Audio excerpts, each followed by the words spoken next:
Hey, it's Thomas, and I want to teach you a strategy that I've been using for many years right now to track trends in body transformation for our clients. Because, when it comes to shredding, or if you're trying to gain weight and muscle, or if you're just trying to stay the same and just change body composition, body weight can be one of the most important tools that you use if you know how to understand and analyze it. So in order to do this correctly, you're going to have to take your body weight every single day. Now, I know for a lot of people, that's a very emotionally difficult thing to do because, well, if you're trying to shred and if you don't see your body weight going down every single day, it's hard to be happy about that. But the only reason that you might have a problem with that is just from the emotional standpoint, right? Because if you think that if your weight goes up one day despite drinking smoothies and exercising a lot more, to think that that's body fat is kind of a normal reaction, although it's completely irrational because it's biologically just not possible for that to happen. I want to show you how you can objectively identify whether you're trending in the right direction with just your body weight. Because of course I want you to take measurements like your pictures, before and after pictures, and before and after measurements. But body weight can be super, super effective. And if you remember in the guidelines, I said to measure yourself and record every single day. What is your measurement every single day? Check this out. Look at what happens. If we were to use this line right here and to plot all of your body weight measurements on a chart, and this was your body weight, so this is your body weight, and this line right here was your time, that means the days that go by. What I want you to do is to take at least 14 consecutive days of body weight measurements. So we're looking at day 1, day 2, day 3, day 4, day 5, day 6, day 7, and then that's the end of 1 week, and then we'll do day 1, 2, 3, 4, 5, 6, 7, and there's the end of the second week, just like that. And what's going to happen is we're going to plot all of this out on a chart. So it'll look something like this. We've seen this in the group. Day 1, I see this is where a lot of people are. And then by day 2, a lot of you have dropped in weight. Day 3, you've also noticed a drop. Day 4, maybe it's staggered a little bit. Day 5, it might start to trend up. Day 6, you might get this randomly high spike like this. And then maybe by day 7, you're about right here.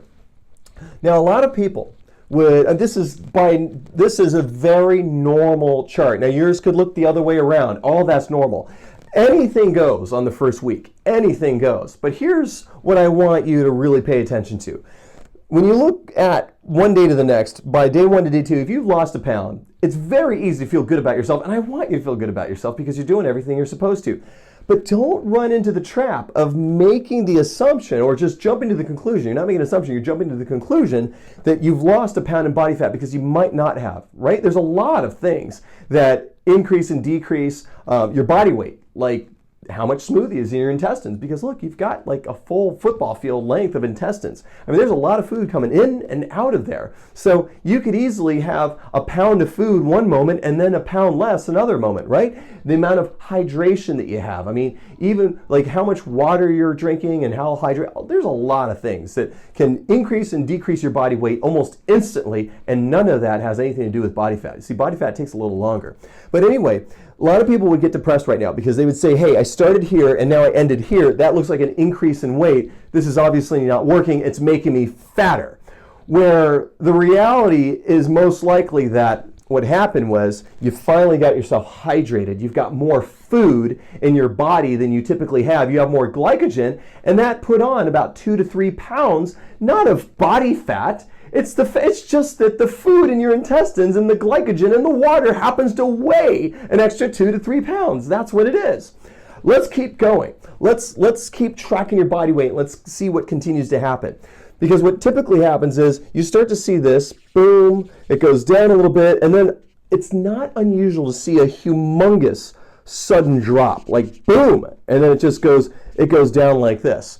And then it's also not unusual to see it start to climb back up a little bit. So we got day 1, 2, 3, 4, 5, 6. Well, let's see, this is 5, and then maybe you get a 6 where it stalls out a little bit, and then day 7 of week 2, it's back up again. And again, I see this all the time too, is you look at week 2 and it's going, oh, wow, I lost a lot of weight. And then it starts going down and it starts climbing back up again and it starts making its way back up. A lot of people will start to associate their low weight with a high weight and say, it's not working, I must be getting fatter. None of that is anything that you can very rationally, you can't rationally jump to that conclusion. And here's why. Because what we're going to do, this is what I teach our students that go to our intensive seminars, is we teach them to identify the highest high and the lowest low of each week. Week 1, the highest high was right here. This is your highest high of week 1. The highest high of week 2 was right here. Here's your highest high of week 2, right? That's the highest weight measurement that you recorded. Watch this. If I were to draw a line from the highest high of week 1 to week 2, that shows me, that suggests that we might be trending down, because, think about this for a second, that your highest high over the course of 7 days is like the perfect storm of everything that could possibly contribute to your body weight all coming and living in your body all at one time. So that means like super hydration, that means lots of food in your stomach, that means more bloating than usual, that means like greater water retention, all that stuff, right? And if the highest high of 1 week is greater than the second week, there's an indication that you may be losing body fat. Let me explain. Hey, this is how we can kind of confirm that, by looking at also the lowest low. So if I identify what is the lowest weight of week 1, it's this right here. This is my lowest low of week 1. And then let's identify the lowest low of week 2. That's right here. This is my lowest low of week 2. If we draw that line, we have a downward trend, because your lowest low is the most representative, the most accurate weight that describes what your true body weight is, minus the food in your stomach, glycogen, bloating, all that stuff. It is the closest to your true weight of just the tissue weight. I mean, your bones, your skin, your organs, your muscles. That is the weight that we're really concerned about. We want to see that go down, and if we do it right, it can come from body fat. So if what's happening is this, is if my lowest weight is going down as well, and my highest weight is also going down, then the only thing that could explain the reduction in total body weight is a reduction in body fat. Because look, we're seeing the swings, right? The distance between here and here, and the distance between here and here. That's all of the stuff like food and hydration and bloating and muscle soreness and things like that. Those are the things that are contributing to your big rapid fluctuations in body weight. But if we're seeing it trending downward, then the only thing that could explain a lower higher high and a lower lower low together at the same time is that you have also reduced in body tissue.